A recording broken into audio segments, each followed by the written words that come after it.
खबरों के सिलसिले को आगे बढ़ाते हुए अब रुख करते हैं सियालकोट का। फैक्ट्री मुलाजमीन के तशद्दुद से श्रीलंकन शहरी की हलाकत के वाक़े में मुलव्वस मुल्ज़मान की गिरफ्तारी के लिए पुलिस के छापे और ऑपरेशन रात से जारी।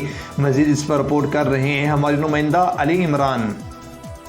हाँ जी बिल्कुल, DPO सियालकोट छापामार टीमों और नफरी के साथ फील्ड में मौजूद। रात से 50 से ज़्यादा मकामात पर पुलिस के छापे। तर्जुमान पंजाब पुलिस के मुताबिक वीडियो में नजर आने वाले 2 मरकजी मुल्ज़म को गिरफ्तार कर लिया है, जिनसे तफ्तीश का अमल जारी है। फैक्ट्री में साना हुआ है, उसके बारे में आप क्या कहते हैं? आप इस फैक्ट्री के वर्कर हैं? जी सर, मैं वर्कर इस फैक्ट्री। सर ये हुआ कि जब भी कोई तलावत करते हैं ऐसे ना रिकॉर्ड टावर करता था, कभी ये नमाज ना पढ़ो तुम इतना टाइम लगा रहा है, चलो कोई बात नहीं। आज उसने जो गलती की है ना भाई, वो कोई भी होता ना उसने यही करना था जो आज ने कर दी है।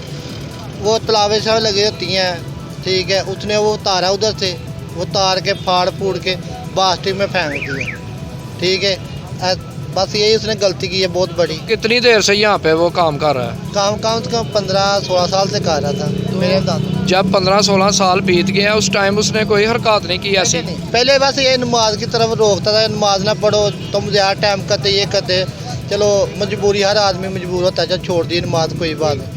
आज जो काम किया है बस उसने बहुत ज़्यादा गलती की है, उसकी सज़ा मिल गई आज। जी बिल्कुल, आज सियालकोट में एक निजी फैक्ट्री में एक सानिया हुआ है, जिसके वर्कर को मौत के घाट आज उतार दिया गया। कैमरामैन टीम के साथ अली इमरान, सिटी 5 न्यूज़, सियालकोट।